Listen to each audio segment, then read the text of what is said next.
Bonjour et bienvenue sur cette vidéo. Aujourd'hui, je vais vous présenter vite fait mon PC à base de Core 2. Je vous ai déjà présenté un Core 2 où j'avais fait une évolution de E4500 à Core 2 Quad Q9550. Et ça, c'est le truc intermédiaire. Donc, là, c'est un Core 2 E8400, c'est-à-dire un dual core à 3 GHz. Donc c'est un PC boîtier no name et avec des pièces 100% récupération, puisque j'ai récupéré un peu des pièces de partout. Donc qu'est-ce qu'il a de particularité? Donc E8400, il est refroidi par un petit ventilateur de rien du tout, d'origine chinoise d'ailleurs. Carte mère et Gigabyte à base de G41, une classique de cette époque, avec 2 x 2 Go de RAM en DDR3 en 1066. Bon, il y a 4 Go de RAM au total donc. Un tout petit SSD, 120 Go, c'est le SSD, de la ligne 350 watts, un lecteur DVD bon, qui n'est même pas branché donc il ne sert à rien, et une petite carte vidéo, c'est une Saphir HD 6570 avec 1 Go de GDDR3 en 64 bits. C'est pas très performant, mais ça devrait aller. Donc le but du PC, donc déjà on va le faire marcher. Je vais mettre à jour le firmware le BIOS de la carte mère à y être. J'installe Windows 10 et je vais voir est-ce que je peux jouer à des vieux jeux sans rien toucher, le PC tel quel.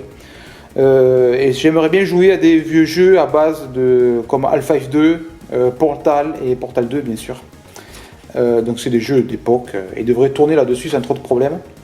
Donc je vais tester Half-Life 2, donc il y a le benchmark qui est disponible, donc c'est très pratique, low cost. Je vais le tester avec le G41.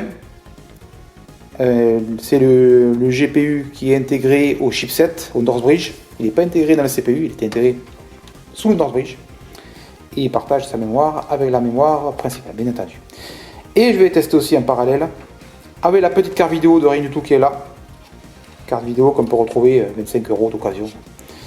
Petite carte vidéo et voir est-ce qu'on peut jouer convenablement. Donc j'aimerais bien atteindre, déjà, est-ce que je vais atteindre 30 images par seconde sur Half-Life 2 en 1920 par 1080, donc en résolution à 1080p. Parce que si c'est pour jouer en 800 par 600, n'importe quoi y arrive. Et voilà, donc est-ce que la carte vidéo permet d'y jouer convenablement? Et est-ce que ce PC tourne correctement de nos jours, sachant que ça c'est un PC qui a dû sortir il y a plus de 10 ans. 10 ans, 15 ans. Donc on se retrouve tout de suite sur la capture vidéo. Je mets à jour le BIOS et je lance le jeu et on va voir ce que ça donne. Mise à jour du BIOS, je télécharge le BIOS sur le site de Gigabyte, je dézippe sur une clé USB formatée en FAT32 et ensuite la touche fin du clavier au démarrage du PC et ensuite ça lance ce petit unitaire intégré à la carte mère. Choisis le petit fichier sur ma clé USB et c'est parti. On passe de F1, donc la première version du BIOS, à la dernière version disponible, c'est-à-dire la F8, la 8e version. Donc ça prend quelques instants, c'est assez rapide. Et après, on redémarre sous Windows et on se retrouve pour le bench. On est donc sur Windows tout neuf. On pourrait voir, c'est bien un E8400, théoriquement à 3 GHz, donc avec 4 Go de RAM. Et la petite carte vidéo intégrée au Northbridge. Et je lance donc Half-Life. On va voir le benchmark, ce que ça va donner avec cette carte vidéo intégrée au chipset. Donc le benchmark démarre, ça tourne, mais il n'y a pas moyen de jouer comme ça. Vous allez voir que on se rend immédiatement compte que ça saccade à mort et que ça va être injouable. Donc là, on est clairement au-dessous des 30 images par seconde recherchées pour jouer convenablement en fait. Il faut être, quoi qu'il arrive, entre au moins à 30 images par seconde minimum. Là, on est bien en dessous vu comment ça saccade. Bon, allez, je remets la vidéo directement à la fin du bench pour avoir le résultat du score. Et on arrive à la fin du bench, ça rame toujours autant. Donc si on aime les gifs animés, c'est parfait. Et on obtient donc un score incroyable de 15 images par seconde. Bon, sans douter, vu comment ça saccadait à mort. Donc à 15 images par seconde, c'est injouable. Allez, je relance la même chose avec la carte vidéo. Donc toujours le même processeur et sous ce GPU-Z, donc on est bien sur une HD 6570. On notera que c'est un bus mémoire en 64 bits, d'où les 12 petits gigaoctets par seconde de bande passante de mémoire. Mais bon, pour jouer à Half-Life, normalement ça devrait suffire. Et le bench démarre et on remarque immédiatement une bien plus grande fluidité. Bon, c'est enfin jouable.